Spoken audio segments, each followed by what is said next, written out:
Welcome. This is State of the Digital City. And my name is Shankar. I'm with the Wagner Policy Alliance. We are, yes, we love policy. And we are presenting this event tonight with the support of UPSA, the Urban Planning Student Association, and the Law School's Law and Government Society. So the State of the City is an annual event put on by the Wagner Policy Alliance that focuses on a local policy issue that's relevant to New York City. This year, the decision to focus on the government's use of technology was kind of a no-brainer. We've seen a lot of exciting things happen in the last 12 months, and we are very lucky to have 3 thought leaders on this issue joining us today as panelists, as well as a very active and involved professor here to moderate. Throughout the conversation, I encourage you to make comments and ask questions on our Twitter page. The hashtag is NYUWGov20, Gov 2.0. So I'm going to turn it over to Shankar Prasad, who is our moderator. Shankar is an associate professor here at Wagner and also the founder of YourList.org, which is a nonpartisan public service project launched last year dedicated to making government more accessible and accountable. So, welcome. Thanks, Sharon.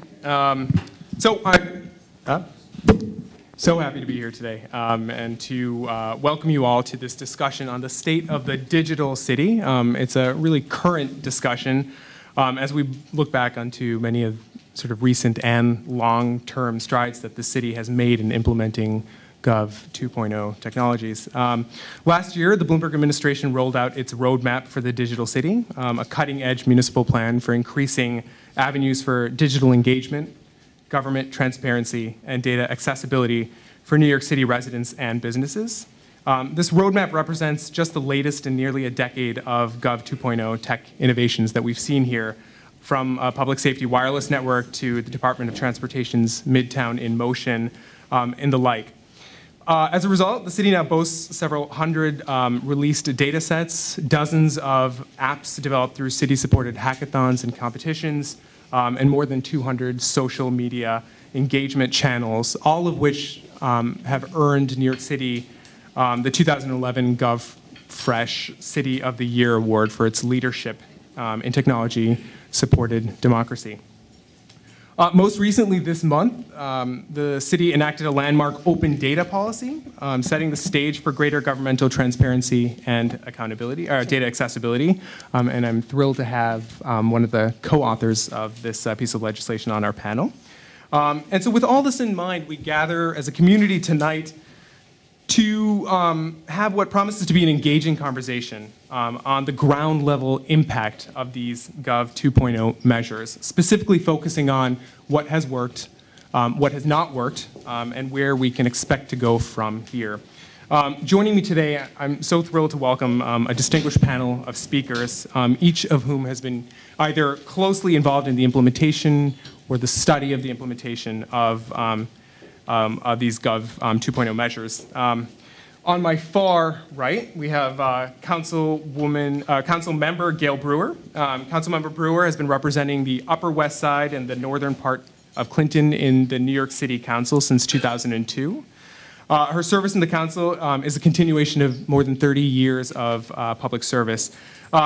Gale currently chairs the Committee on Government Operations after having chaired the Committee on Technology and Government, which is now known as the Committee on Technology, from 2002 to 2009. She's a true champion of open data, and since taking office, she's worked tirelessly to make better use of technology, to make money, to improve city services, and to bring residents, businesses, and nonprofits closer to government and their communities. We have next to Gale, John Kaehny, who's the executive director and founding board member of Reinvent Albany. John has been immersed in New York freedom of information, open government, and public participation issues for decades. He founded and has served on numerous city and state governmental advisory boards, including the NYC Transparency Working Group, which is the first staffed collaboration between interest groups and civic technology groups and leaders, and also on Governor Cuomo's SAGE Commission on Civic Technology and Transparency Issues. And then finally, right next to me, we have Professor Anthony Townsend, who's the research director at the Institute for the Future, an independent research organization based out of California's Silicon Valley. His writing, public speaking, and consulting focus on urbanization, ubiquitous computing, and technology-led innovation and economic development. And he has recently directed projects examining the impact of urban data on the poor. He has served on mayoral municipal broadband advisory boards in both New York and in San Francisco, and advises chief information officers and economic development organizations in several global cities. He's also an adjunct assistant professor of planning here at NYU Wagner. We have more extensive bios in the handouts that we've provided, but I would love for you to join me in welcoming first this really distinguished panel.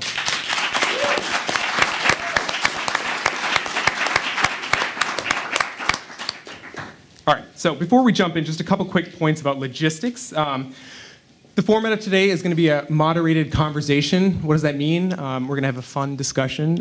It's going to be as free-flowing as possible, and I will interject some pointed questions to specific panelists throughout the course of this conversation. We can expect to do this panel for about 40 minutes, after which point we're going to open up to the audience for directed questions for about 5 to 10 minutes, and then we'd like to welcome you all to a reception afterwards where we can sort of engage in this discussion even further. And again, just to reiterate, for all you tweeters out there, please, we encourage you to update, post questions, et cetera, to hashtag NYUWGov20, which really rolls off the tongue, throughout the course of this event, as we'll be live tweeting. So let's jump right in. The concept of a digital city encompasses many things to many people. From policies that produce accessible data and government transparency, to social media channels that support civic engagement and improve service delivery, to technology that improves government efficiency, and city infrastructure that, among other things, addresses the digital divide between various communities and forms of accessibility to technology. So for all of our panelists, I want to start with a very sort of broad, general question. What does the digital city mean to you? How would you define a digital city? And specifically, we can think about how NYC uses information technology for the public benefit as we go from there. So we can start with Councilmember Brewer. Well, thank you very much. It's exciting to be here. It's a topic that I love, and I can't think of a better place to be tonight. I could be at a tenant meeting, so thank you very much for inviting me. A couple issues. To me, the digital city is one that addresses the digital divide in its broadest sense. That's something that I focus on. It could be the schools, it could be the parks, which I know we'll talk about. It could be low-income housing. It could be city government, which needs to catch up. Anthony kindly served on a broadband task force looking at small business and nonprofits around the city in all 5 boroughs, looking at places where manufacturing takes place. And, you know, interestingly enough, not surprising, some manufacturing areas are still using telephones, and there's always a problem when it rains because the copper goes under the water. And schools, despite a big amount of federal money going into the schools, there's still digital divide without being specific. So I'm going to leave it at that, but that's my focus. Doesn't mean that there aren't many others. We need to communicate better with government. The city is doing that in its roadmap. But the bottom line, be it a community board, a nonprofit, a student, or a parent, I still think we have a long way to go on making it a city that is truly digital. That's my broadest opinion. Okay, great. Those are good comments. I want to ask my own framing questions and cheat here, if that's okay with the moderator. Let's see if I get away with it. So to me, the big question, and the question for our time is really, how do you harness the information revolution, the biggest thing going on for the public benefit? That, to me, is the framing question. That is the big, big question, and then you can slice and dice that in a million different ways, which, you know, we'll get to a couple of those. Gale and Shankar just mentioned the digital divide. I would hone that to say, how do you advance technology policies and practices that help everyone and reduce societal inequities and do not aggravate them? And I want to talk about schools in particular along those lines. I have 3 kids in New York City public schools and lots of stories, maybe for beers later. But, and then I would say, how do you get the biggest bang for the limited management and political time that the city government has and its city council members have? How do you do the best with what you got right now? How do you stay abreast of extremely rapid technological change, policies and practices? How do you disseminate those best practices inside your city government and your society? I'm going to say schools again. It's my answer to everything tonight. And maps. Then how do you align your public-facing efforts, your public technology, your civic technology, which is what we're talking about here. We're not talking about the big mainframe-based systems that do bill processing and things like that for the city. We're talking about public-facing technology. How do you make sure that we have what Andrew Richet called WeGov? That is, we don't have two parallel systems. We're not building websites for the public and intranets and intrasystems for our city officials and government workers, because that's wasteful and it doesn't work and both sides lose and go nowhere. So how do you, the big jargon word is, how do you align the interests of the public and of government managers and government workers? And those are my big framing questions. And then my two big points for New York City are maps and education. And I think maps are the information display platform that we have to use. I don't think the human brain can process information nearly as adequately as the technology that we have can collect and produce it. And I think maps are the answer, and we're just scratching the surface.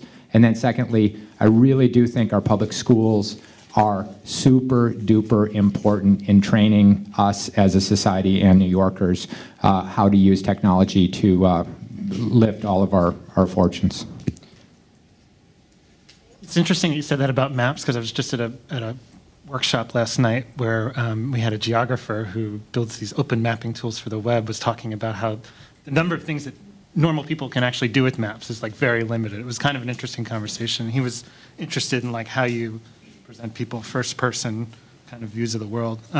Anyways, in addition to all that stuff in my bio, I'm actually a Wagner alumni, so I just wanted to point that out.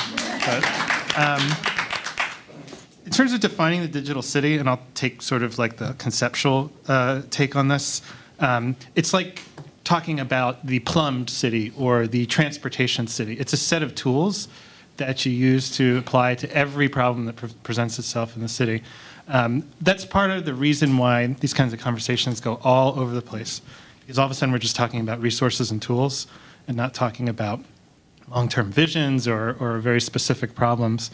Another comment I just want to throw out to build on what John said was, it's great to use these things to apply them to very short-term urgent problems, and that's mostly what we've seen so far, is digital technology, web technology being used in a very agile, lightweight, low-cost way to address very pressing problems.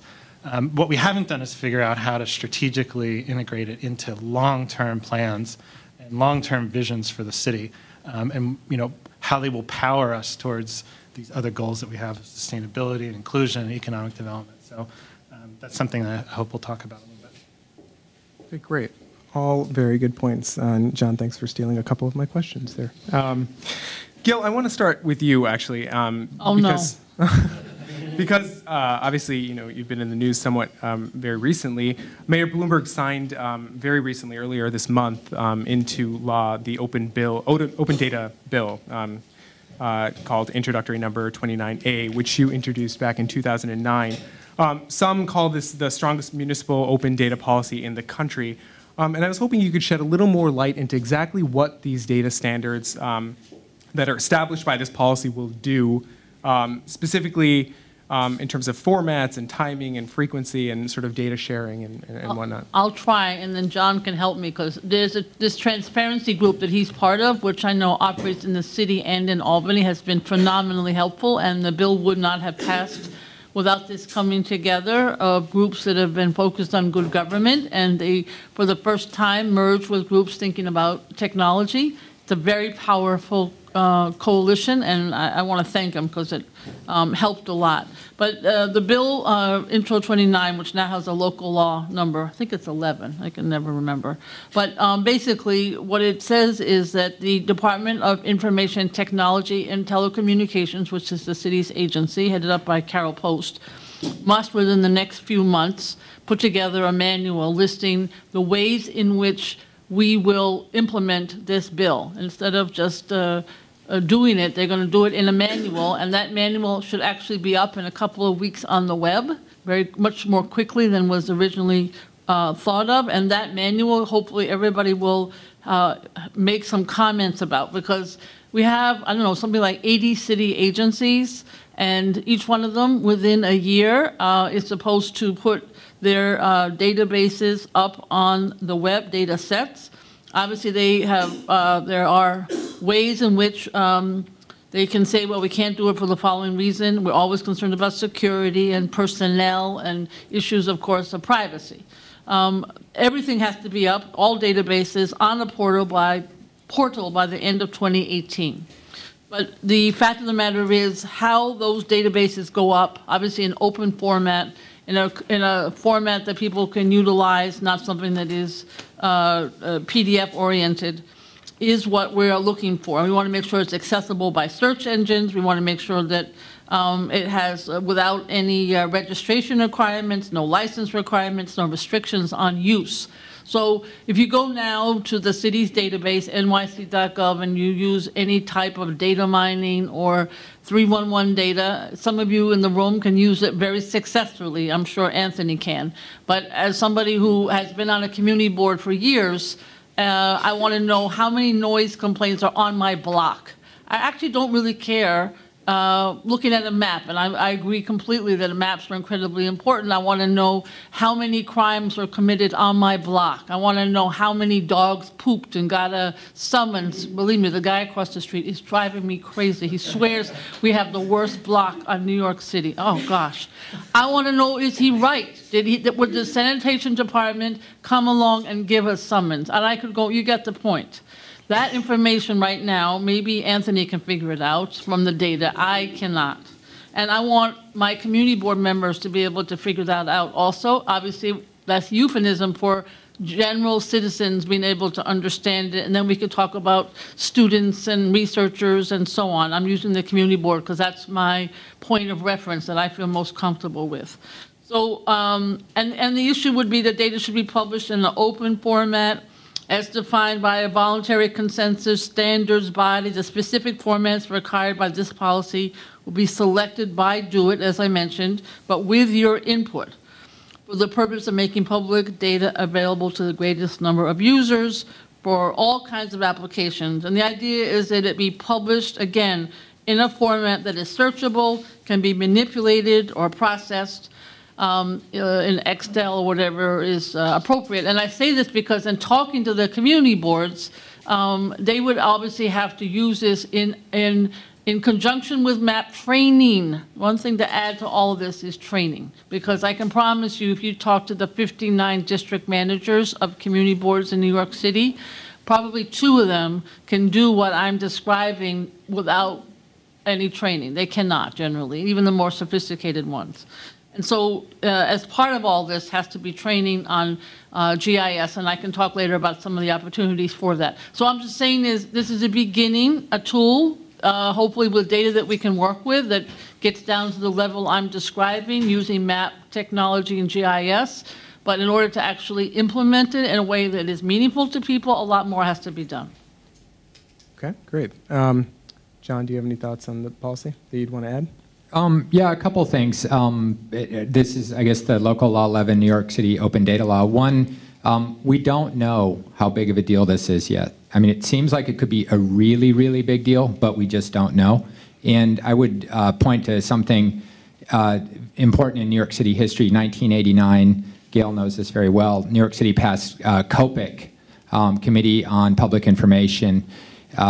what's the other C? Communication. And created a public data directory. And it was supposed to be a staff position with an executive director and all this stuff. 1989, there was no World Wide Web in 1989. You read the language for Copic, it is amazing, it's revolutionary. If it passed again today, you'd think this is the coolest thing, we're first in the nation again, but it passed in 1989 and you've never heard of it. That's because mayors didn't like it and they didn't cooperate with it because it's administered by the public advocate in this case.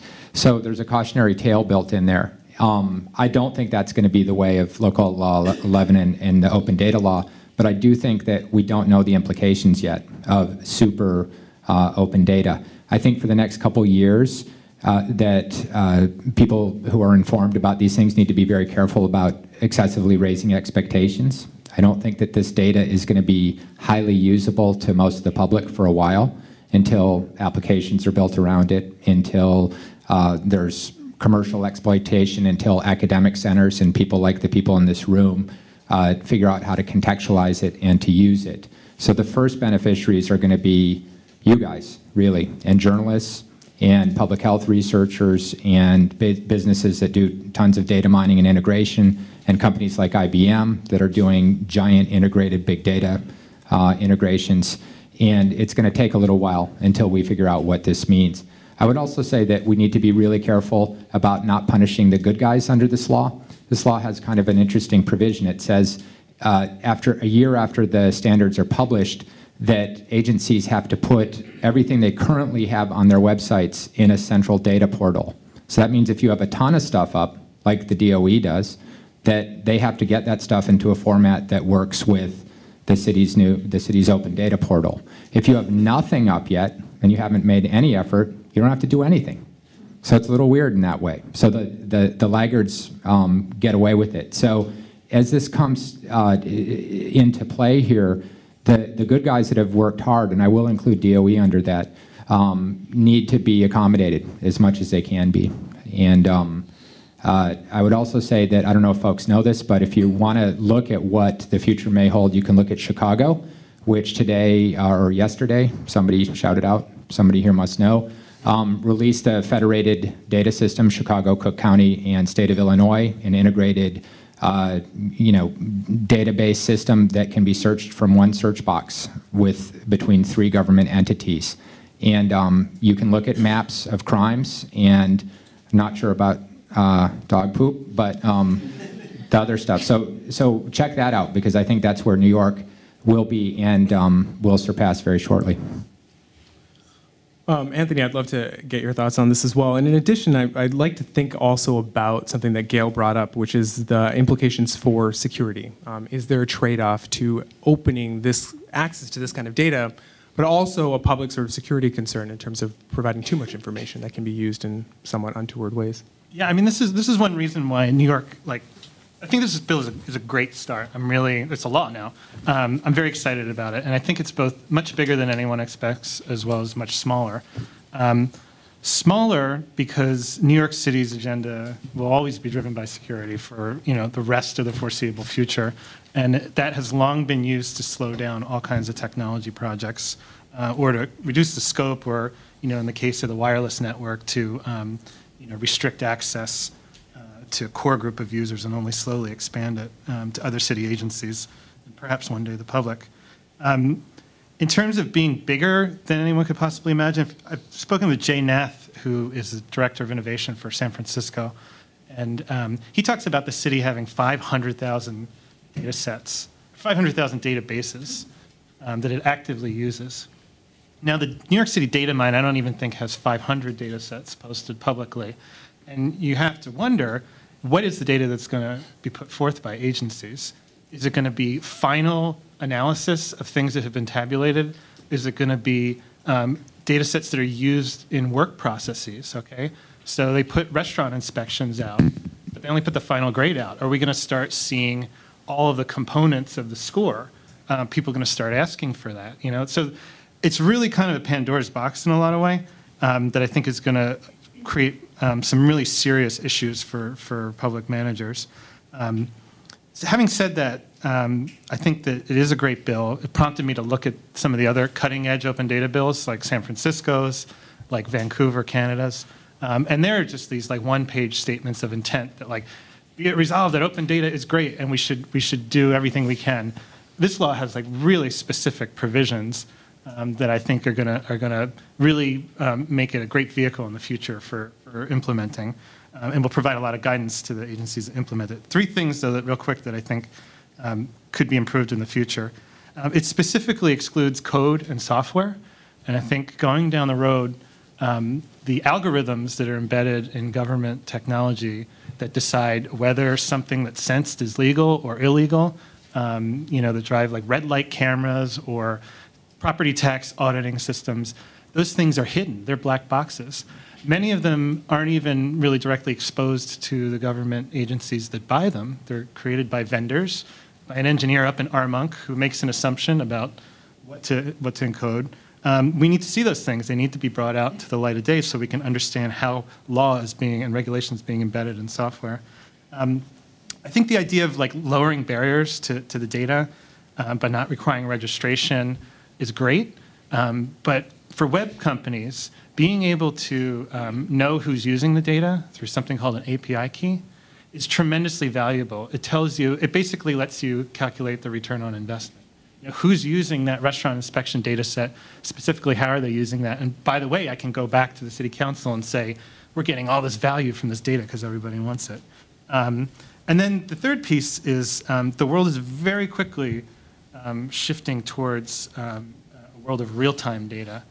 And this seems to be focused on sort of static databases. So at some point, people are going to start saying to the city, as they're already saying to the MTA and 100 transit agencies around the country, we want real-time data about what's going on in the city so we can build much more valuable things. So I think to future-proof this, those kinds of things are going to have to see the light of day. And can we point to examples either here across the country, and you pointed to a couple of cities where it's sort of much lesser form of what we see from this New York City policy, but around the world where open data has actually worked to improve in some measurable way, across the globe?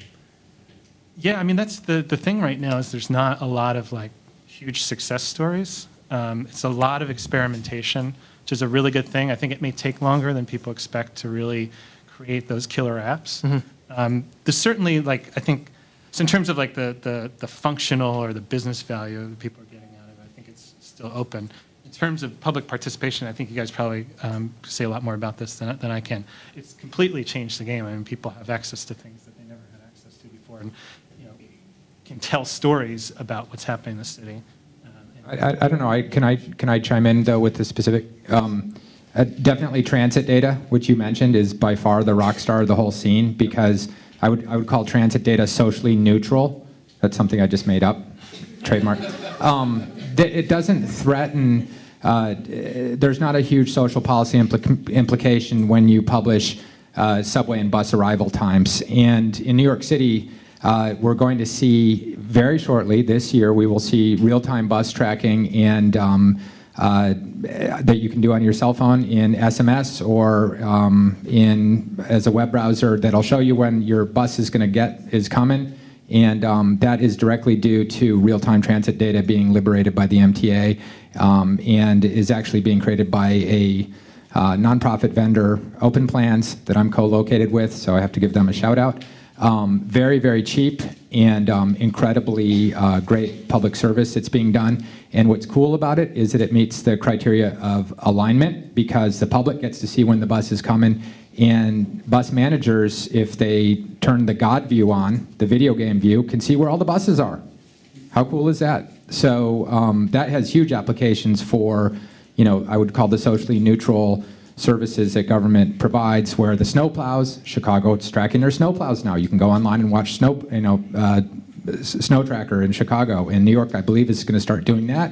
They're going to start tracking street sweepers, so every vehicle is going to have its own tracker. So I think that's going to keep going and be exploited heavily. It has some big implications for policy, actually, in New York.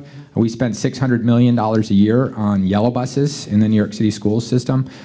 Spend about $350 million on paratransit paid for by the MTA, which is a big amount of money. where the heck are those vehicles all the time? Can we dispatch them better and get more use out of them? So right now, that's the low-hanging fruit, and that's the story also globally with transit data that is looked at. The other real-time data that is getting a lot of interest is crime data in this country. Chicago actually is mapping crime data, specific crimes with the type of crime, the whole thing, to within 1 week, and they're putting a deliberate delay. They could do it in real time, but they're trying to respect the privacy of the neighborhood, and Seattle's doing the same thing. LA opened a police open data portal, if you can believe that, and there's a bunch of police forces, very foreign experience for New Yorkers, experience with the NYPD. But police open data is its own thing now, so I think we're going to start seeing some stuff there. And Seattle is doing 311 and emergency dispatch real-time data, which I think has an effect on policy, and city council members can see some of the things that Gale wanted to see. I would just mention, first of all, yes, the traffic data that's not real time, but we don't really know what happened. We have a bill now that passed that says we get the police data and the traffic data and bicycle and pedestrian, but we don't know exactly what happened. So there's another piece that's missing. But I do think that Controller Lou's office with doing Checkbook NYC, I find that very helpful. And some of you may know that the first thing we looked at is the Board of Elections to see how much they spent on car service. That was really exciting. But it is real time. It is dumped in every single day from the data service, because the controller actually pays every single day whatever the amount due is. So you know exactly what you spent that day in our city. And in the very near future, they're going to have Checkbook 2.0, and that will include the budget, all contracts, which I think will be fascinating, per day, every day, a dump, expense data, and the revenue data. That's pretty huge. So I think, to me, that's more of an academic, perhaps, research tool than an everyday in the neighborhood kind of tool. But nobody knows that information right now. So I think that will be something that will be helpful to answer your question. Okay, yeah, that's a great point. Switching gears slightly, and somewhat related to what was brought up by Anthony as well, is this question of engagement, right? I mean, we think about technology and we expect, or we have an expectation that should encourage, public engagement in sort of the political process. And the examples that all of you cited seem somewhat top-down: infrastructure data, financial data for research purposes. But have we seen evidence, can we expect to see evidence that civic engagement, public participation in sort of various forms of government has increased, improved, changed at all? Should we expect to see that in the coming months and year? Can I speak to that? Absolutely. I think this has been a huge area of disappointment, and in fact, if I was to point at anything that, first, this is a fabulous document. If you haven't read it, I highly recommend you do. This is the first time that a city has tried to make a real shot at putting data together in a way that's easy to understand and creating a policy framework and a statement of goals and showing you how it all works together. So even if you don't agree with all the goals, it puts facts, philosophy, and an action plan in one place, and that's pretty rare in government. So check this out, students of public policy. This is really, really nice piece of work right here. It's something to aspire to, and I hope they keep working on it, and it's really a framework for this discussion. That said, I'm now going to slag this. I'm the parent of 3 public school kids, and so I have firsthand experience with this. I believe, and looking at the New York City budget inspires confidence in me, that schools and education are the first and most important function of this city government in 2012 at least. We spend the most money on it. There's 1.1 million kids in public schools, 1,700 public schools, 75,000 school teachers, enormous bureaucracy. If you look at a functional analysis of what New York City does every day, it's really schools and teaching. It's where we spend the money and the resources and the time. In turn, I believe that the most fundamental civic relationship in New York City is that between schools and parents, and teachers and parents. That is the most common interaction between a level or unit of government and a member of the public, okay? Or the kids in that class. Yet, okay, there is no communication platform between schools and parents. There are 1,700 schools, and It's an ad hoc arrangement. If you have a school where you have parents that are technologically savvy because of their work, then they have Google Apps, Google Groups, or some equivalent, or they use eChalk or a commercially available communications and homework platform. I've seen my kids go through 6 schools. 3 of them have had some kind of platform, 3 have not. It's directly reflected the demographics of the school, the level of resources, and parental sophistication. I think that in this case, technology is perpetuating an inequality right in front of us in what I believe is the most fundamental relationship between government and the people here. And I think it has to change because we have nothing here. And we brought it up with DOE a number of times. Apparently there's been plans over decades to do something. But when this next digital city comes out, I believe they have to go back to first principles and look at what is it the city is doing. Not try to contrive some platforms, out of nothing that are mainly oriented towards younger people and technologists that do not heavily use the school system, but look instead at what people do every single day, how they use city services, and what kind of city services they use, and they can start with schools there. And that's where I would start with addressing the digital divide and trying to use technology to make our society fairer and create more opportunity for all. That's my speech. Well, I mean, civic engagement is certainly where I started when I think about technology, is I do believe that government information should be public. Sometimes those words aren't even in the same sentence. It's changing. I just want to go back to the community boards for 1 minute, although I agree with John completely, which is that the Fund for City of New York, in Manhattan anyway, through the Borough President's Office, funding is going to be doing the training that we talked about. So once we have the data, even before that, just so you know, with the maps and with the technology and with the training, I'm hoping that the community boards in Manhattan anyway will have the wherewithal and the knowledge to be able to take some of this data and do the local that I discussed. Because without that support, that data, in my opinion, is almost worthless to the neighborhood. I want to talk about the schools for a minute. It's not just the engagement of how parents talk to students, talk to teachers. We've had some federal funding that I helped write, Connected Learning, and some of the other federal dollars that are helping that a little bit, 100 schools only, middle schools, just to give you an idea of the depth of the problem, where the most intense dollars are going in to accomplish what was discussed. But it's only a 3-year grant, and God knows what happens when those 3 years are up, because sustainability, what's that? Sometimes in the school districts. But the other problem is just the old hardware piping problem. You can have 30 kids, too many, but that's what we got, in a class. Everybody went out and did a wonderful project in the 4th grade, learning about our history. You come back and try to load that video, and good luck on all 30 kids being able to participate in the class, because it may not work. There's not enough support coming through that piping. That's a small item, you would think, because it's not going to happen at Wagner, may not happen at Kaehny, but it might happen at PS 166. So I'm just saying it's a more complicated problem. And of course, the whole social media issue at DOE, I mean, how do parents deal with it? How do students deal with it? How do teachers deal with it? There's no social media policy.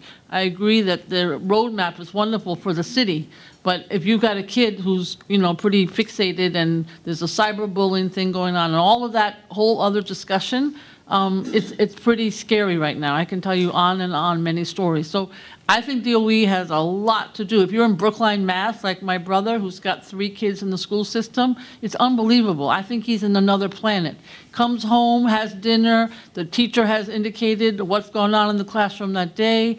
Everybody has information about the homework. I'm looking at him, excuse me, what country are you in? Because that is not our normal. There are schools that do that, but that's not our norm. So it should be. And I could go through the different contracts that DOE has let out and so on and so forth. I won't go into the specifics, which work, which don't work.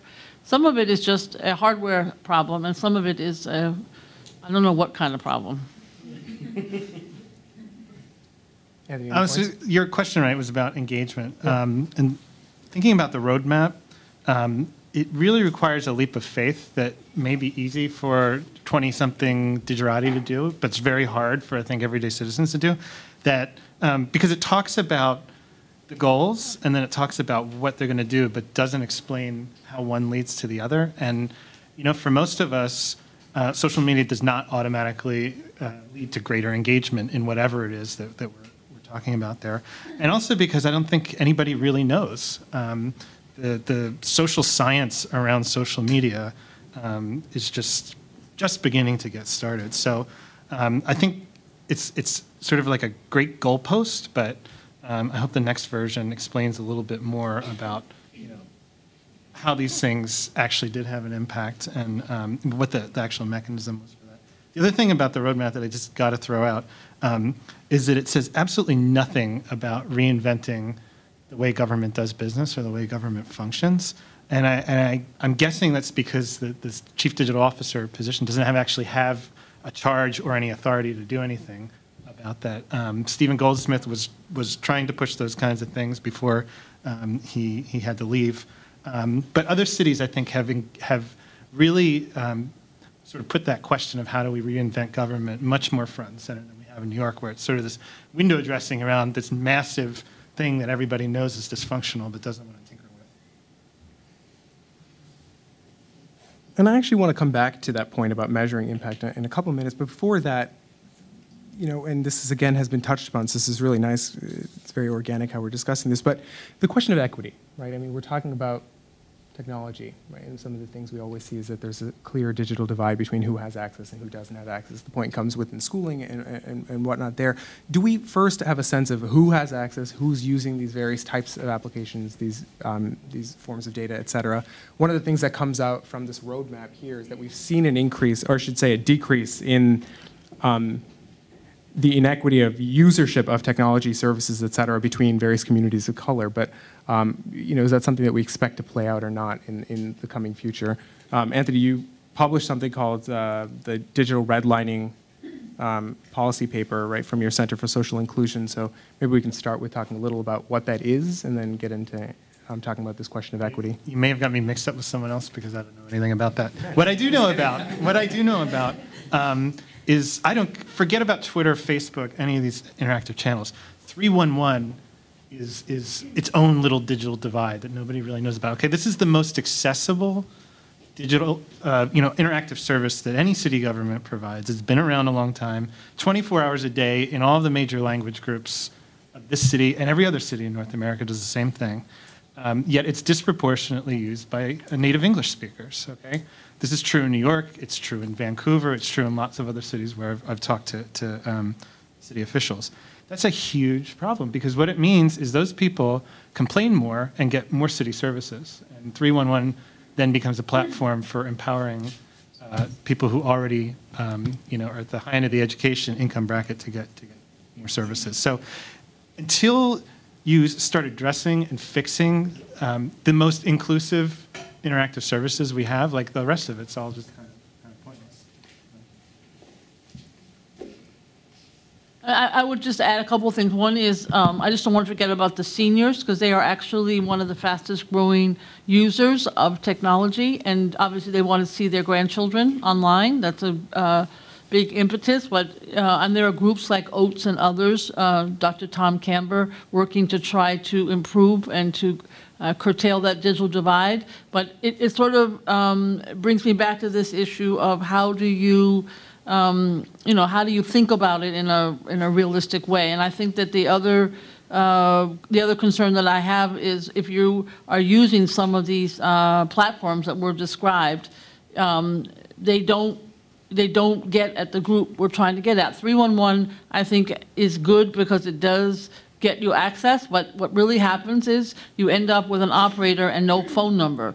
The Green Book, for instance, is an interesting situation. The Green Book is like the Bible of city government. I don't know what else to call it. I think it's about 3 or 4 years old in paper.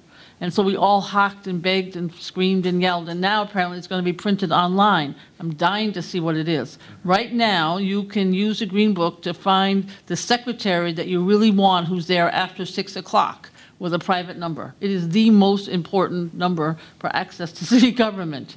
So is that number going to be online, or are we going to still have another divide because we'll end up with just the number that's the general number in the Green Book online that nobody's there after 5 o'clock. And so I do think, 311 is a funny, you can fix, contact to get the pothole fixed. And I think there's a lot of response to that because it's kind of like a ComStat situation for agencies who don't respond. They get in trouble.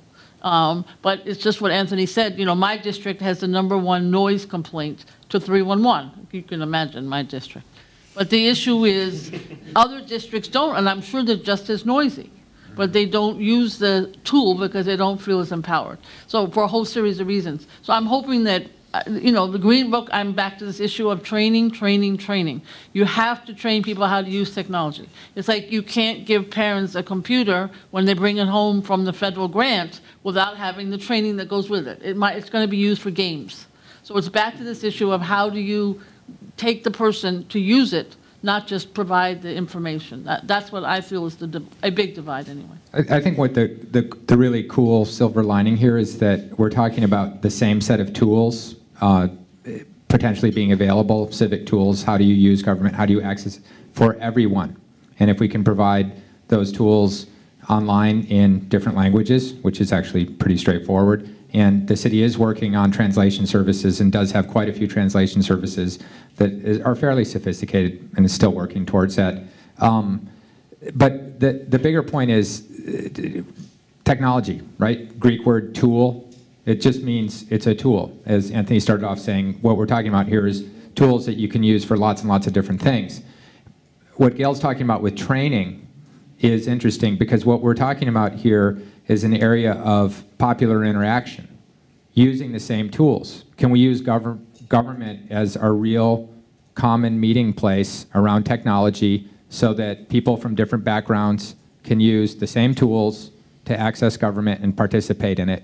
And I think that's something that needs to be played up a little bigger, which is this is an area of opportunity here. So less people in the audience think, oh, it's all about the most vulnerable New Yorkers who have very tough lives and, nothing is fun and shiny and I wish Rachel Stern was here because it's fun and shiny when she's here and these guys are just grouches, Well, what we're talking about here is actually an opportunity. We're talking about an opportunity to use technology and the information revolution to help New York City and help create a better society. So I think that's a frame that city government might want to embrace more. And instead of having to really, scratch the head and think, how the hell do we do engagement? And what the hell is that anyway? Let's just look at what the city's already doing and let's just put tools in people's hands. So, what are seniors doing? What do people who live in public housing doing? What do parents and kids at schools do? Let's do a functional look analysis, your public policy people, right? Let's look at what the city actually does, the points of interaction, and let's figure out the ways to make those as easy as we can. And what's super cool about technology is that we can then see what our neighbors have to say. That's what engagement is, right? What are people complaining about? What are our neighbors complaining about? What do they think is good? Crowdsourcing, all that stuff. We can do these things. We have the platforms. We have the ability to do that. What questions are our neighbors asking? Freedom of information requests. Let's put all that stuff out there. Let's see what our neighbor asked. We can take their name off of it, but let's see what their question and let's see what answer they got. We can do all these things, and we're barely starting to do that because we're not looking at it in quite the right way yet, which is a universal empowerment tool, including the training part, which I totally agree with. Can I just, so one of the other weird things about what's going on right now is that just as like we've got these 200 social media channels trying to reach out to people on these new media, open data in a way, if you believe like the Tim O'Reillys of the world, is this idea of government as a platform is in some ways about getting government out of the business of providing those tools to interact with data and providing standard tools and replacing it with a world where any group that wants to interact with government creates its own tool to get that data. And that could be, Williamsburg hipsters, it could be community activists in Harlem, whoever's got the tools and the abilities to grab that data and make sense of it is empowered to do that. And it creates, it's like this multiplication of digital divides. And for public policy analysts, I don't know how you could look at that landscape and even make any sense of who's being excluded, who's included, whether this kind of access is as good as this kind of access. It's really going to be tough for people, I think, to make So, crazily enough, we've run out of our 40 minutes, and so I have to start wrapping up. But I have to ask, I'm sort of compelled to ask as a student of policy, this question about cost. A critic sort of this sort of endeavor, this form of activity in terms of Gov 2.0 would say, how can we justify the cost associated with, or sort of against the benefits that come from it? In other words, can you make the argument that $1 towards training, $1 towards any of these app building, $1 towards data accessibility, et cetera, isn't it, doesn't it amount to $1 away from fixing a pothole, or $1 away from various other forms of infrastructure development that will actually make a sort of more immediate, direct change in the lives of New Yorkers? Well, John Liu found about $1 billion today based on a technology problem. So, I mean, the local law 11 is going to cost $1.2 million, which is such a small amount. I do think that we've had a lot of challenges on the cost of technology, not just on these open data kinds of things, but we have tried with large contracts, as you know, to make lives better for city agencies and for individuals, and we've had a lot of bumps on the road. So I guess what I would say is there's still going to be more bumps on the road. I do think in the end, as long as we are not forgetting the individuals whom we're discussing here today, the more communication with parents and children and teachers, that can only be better. It can only be better if citizens feel that government is closer to them. That cost benefit for me is not so much the dollars, it is, are you actually improving with the dollars? I'm worried sometimes that you put this money in and we don't really know where we're going and we don't end up with a better product, meaning for the population as a whole. So I don't think it's a problem of spending the money, it's a problem of spending the money in the right place. And you often spend the right money in the right place, to be honest with you, with hunger and housing and things that we know. But I have to tell you, technology is changing. People don't know exactly what they're doing. They're first to admit it, and we do make a lot of mistakes. But I don't think it's, if it's spent right, I think it's a good cost benefit. I just don't know that we're always spending it right.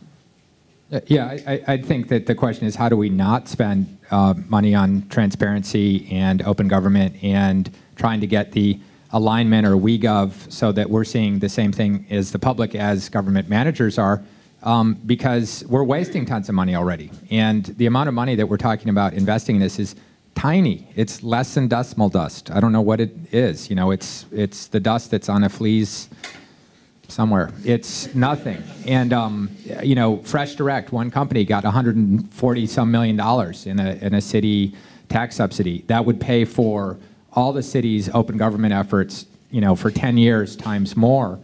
And we gave the example of the transit tracker. Maybe that's too abstract and societally neutral, but my goodness, being able to see where all those buses are at the same time. What a big plus for a manager, right? All those snowplows. Well, that's what we're really talking about. How about having the public see those? Because then if there's a failure at the management level going on. Well, we're not showing the public any of the analytics of the back end of the massive amounts of data that the city is gathering. It takes a big effort for the public to extract that. Crime data, where are all the crimes happening? How does that, being able to see an objective, real-time, within 1 week reporting of where crimes are happening, that's very significant information for policymakers. All these things. School data, much closer to real time. What schools are succeeding and failing. Again, per Anthony's point, the timeliness of it, our ability to correct a problem before there's a scandal and we find out that half the teachers and the principal quit a year ago and the kids have been going to school and nobody's there or something. There's crazy stuff that happens in this city. It's not that bad. It's not that bad. But there are crazy stories all the time. And so, we're talking about really more than money, we're talking about a change of heart. That's what we're talking about. We're talking about the government taking the information that it has and sharing it with the public. But more importantly, and again, I think this is the most important thing, is making government use the information it already has. And I think the local law 11 is going to help push that because it's going to make government do an accounting of all its databases. I mean, right now, if you ask DoIT exactly what databases does the city have, they cannot tell you. They're very eager to see this law, Well, for goodness sakes, they're the ones running the information technology backbone. So there's some basic stuff that this law will help do. And I think that the government efficiency angle is actually the angle that is going to be the one that sells us, not transparency. I mean, transparency is what I want, but I like, saving money just like all of us do too. But in the long run, it's the government efficiency and it's government managers being able to do their job better. And it's that alignment between those interests that's going to solve this. Anthony, do you have any? I think the financing question, industry has an answer for it, and it's public-private partnerships. And they have conferences all over the world now talking about how you can build smarter cities through public-private partnerships. That is both like the best tool and the greatest risk. They would love to manage, all of our technology infrastructure for the rest of history and basically keep the keys and charge a fee for it. There's this other wave of privatization of infrastructure that has been moving along at light speed as well around the world. And I think New York has resisted that because we have some very smart people that do it that want to keep control over stuff, and I think that's great. But at some point, the dollars and cents are going to make it hard to resist. Thank you. I want to open up the conversation to the audience really quickly before we ask our panelists to make sort of a concluding thought here. So we're going to pass around to Mike if you want to raise your hand. And please, given the short period of time that we have for question and answers, I'd encourage you to keep it in question format and sort of maybe directed towards a specific panelist. Hi. Yeah, of course. Great panel.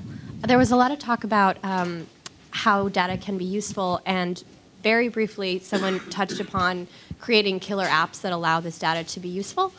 Just wondering if you guys could talk a little bit about ways that the city can facilitate creating interfaces that make this data usable, because if people can't get at it, then we can't use it. Just the short answer is, the real short answer is that the city's making a huge effort to have APIs over all the data, all the large data sets that are coming out right now. And part of the standard format is to make sure that they're as easy as possible to write apps on. And there's I would say if New York City is doing anything right in this area, it's talking to the apps development community. A very big focus of the digital roadmap is promoting economic development and Silicon Alley, and they're very attentive to the needs of apps developers. So I think that we're in good shape. No, I would agree. I would just hope that some of the data that is shown as a result of Local Law 11 might be more robust, because obviously we're interested in some of the human services and some of the data that might not be as interesting to the ones who are looking at the big apps. That's my perspective anyway. Yeah, I think one of the things I really liked about the law is that it has a mechanism for people to request data sets. That's something that I think London pioneered last year with their open data portal. And it makes all the difference, because then all of a sudden it's about what citizens and interest groups are demanding, as opposed to this data dump that's just going on the web that nobody really cares about. There's a few questions coming over from Twitter. And Erin Callahan asks how the NYU community can support the New York City tech efforts over the next few years, and how can we spread the word about the work that they're doing? Well, you can certainly go through the transparency organization. I think also there are city council meetings on this topic on a constant basis. And number 3 is one of the aspects that Anthony talked about regarding Local Law 11 is input. The way it's going to be monitored, I can't tell you that the Mayor's Office of Operations, or Do It Despite all of their hard work, are going to be monitoring it in the way that the public can. So the answer is, as soon as the technical manual goes up online, every bit of input is needed, and then asking for low-hanging fruit and every other kind of data that you need or want or could conceive of, and then monitoring it and making a fuss if it's not available. It is a oversight by the public, and that's where you could be helpful. Okay, yeah.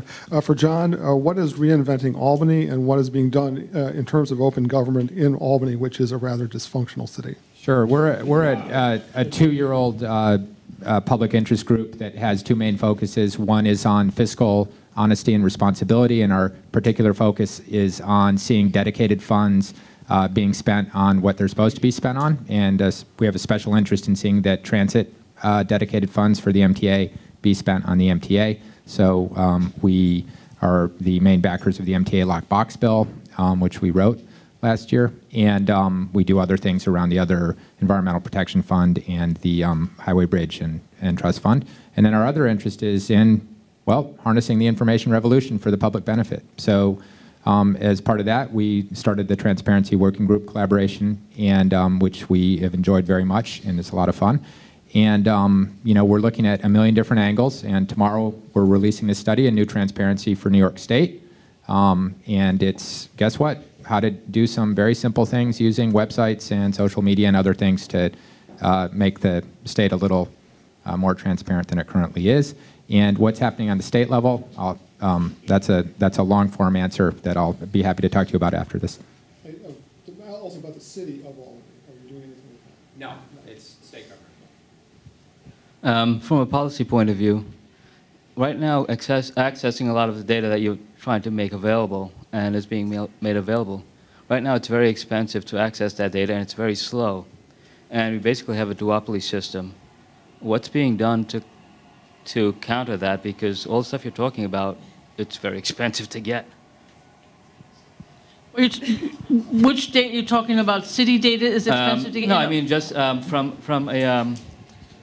the speed of the internet to access. For example, I'm a small company, and it's very expensive to get data right now. It's very slow. All right. I mean, I can just. I think there's like Occupy protesters outside about to seize the data. Right?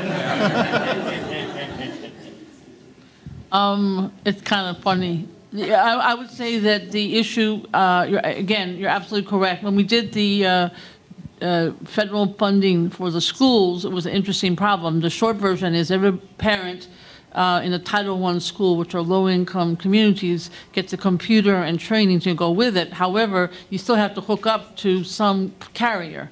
And the carriers could be like $50 a month, too much for families. And so there was supposed to be a deal where it would be less expensive, but needless to say, that hasn't worked out well. So adoption rates are low. I don't know how to address, it's a good question, how to address ongoing having that kind of opportunities that cut the cost for individual families. Maybe others have. We have not been able to figure out how to deal with low-income housing or any other kinds of connectivity that is affordable.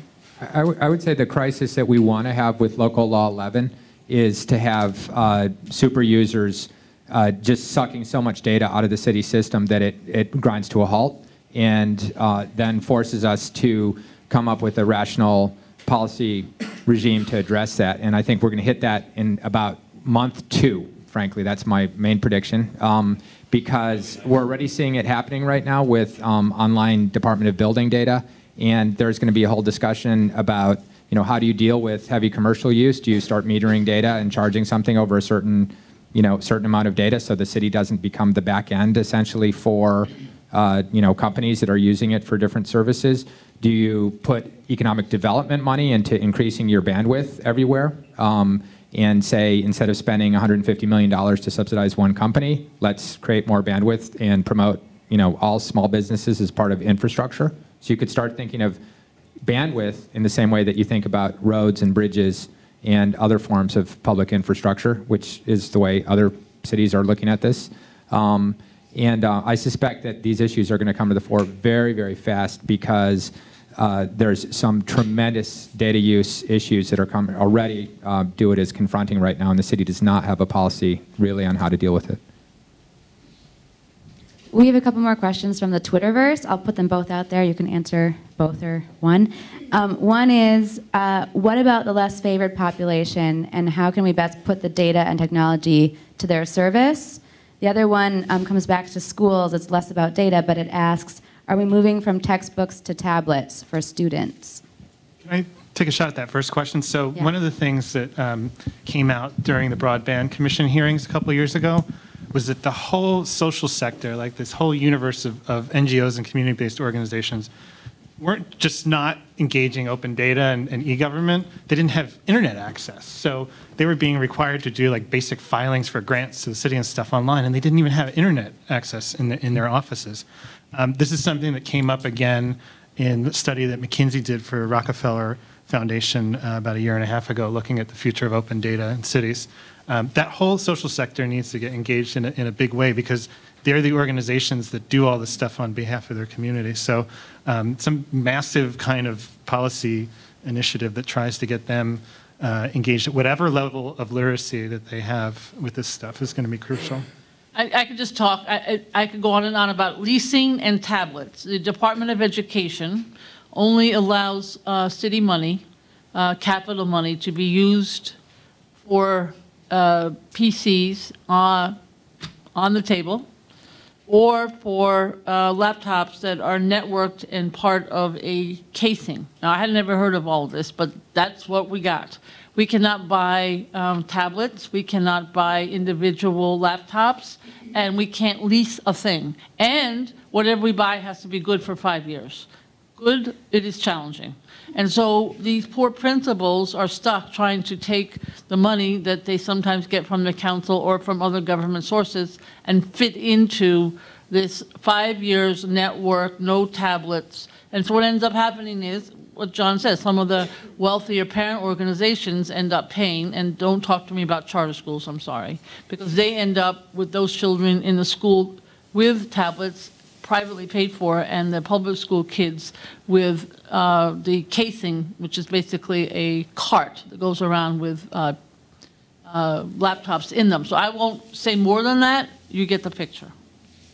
I'm going to ask our panelists to make sort of parting thoughts or give us their parting thoughts before we conclude for the night. So, you know, it can be just like we started, as broad as you'd like, or if you want to think about or identify what we should expect from a government 3.0 in the future, et cetera. We can go from there, and we'll start maybe with Gale.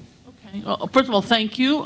It's as I said from the beginning, it's a real honor to be here tonight talking about my very favorite topic. And every time I go to one of these events, I learn a lot, and it's certainly no different tonight. I would say from the broadest perspective, one of the questions to ask for 3.0 is what kind of devices are people going to be using? Are we texting? Are we using a mobile device? If we're trying to address this digital divide, what's the actual means of doing so? I would say, I think the other challenge is who are the people who are going to be making 3.0 possible? I do give the credit, Mayor, for the tech university taking place on Roosevelt Island. I don't know how far that's going to bring us, but there may be other spin-offs from that. And then just finally, I want to agree with Anthony and John regarding this issue of the schools and the way that civic engagement takes place at the school level or at the community level. And I'm hoping that our bill will give us the impetus to make that information available so that we can find ways to get access to it. Thank you. I just want to speak to you, as many of you are students and studying public policy and are going to go into something having to do with that, I think, maybe. This is an amazing time for you because technology, the technology tool, is the biggest tool that people like you have ever been given, ever, by far. And it's an incredible opportunity for you to be able to use the training that you have to change things and to help be smart and help everyone be smarter about the decisions that we make collectively.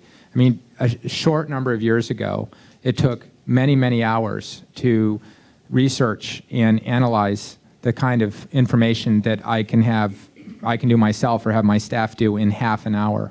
I can give you dozens of examples. And this is tremendous power for change and for positive social action, if that's what you're interested in, or making government more efficient, or whatever. Just helping people be smarter about how they live every day. And so I would look at your training and what you're doing now and try to figure out how to learn about looking at big data and understanding it, or asking right questions, understanding who manages data policy and the flow of information in our society. You know, information is the new money, right? Okay? So if you get that, then you're going to be way ahead of the game. It's a resource. It's like money. They're looking at how do you evaluate information, digital information, as part of GDP. The Patent Office has a project to do that right now. So information management, in the sense of where does this information flow? How is it structured? How do you understand it? And how do you wield this tool that's been put before you, I think is profound and an amazing thing. And for people who are starting off their careers now, you got to have some mastery of this and figure out how to plug these tools in. And that may sound like a crazy, pep talk, like, yeah, that's what our teachers say every day. But really, it's totally different than it was not so long ago when I was your age. Yeah, I would just say there's a huge kind of surge of people from the technology community coming into public policy, coming into talking about cities and city solutions, both from industry, from startups, from sort of the hacker underground. And there hasn't been a big surge of people in public policy and government and nonprofits back the other way. It's been very kind of superficial. So I would agree. You have to educate yourself about what the capabilities of these technologies are, how they can be used to further the issues in the agenda that you really care about, and then what their risks and limitations and costs are, because they're considerable. They're often a lot of unintended consequences, and that's often what ends up being the dominant issue after they've been put out in the field. Well, thank you so much. I'd like to, again, just thank you guys for making the time and really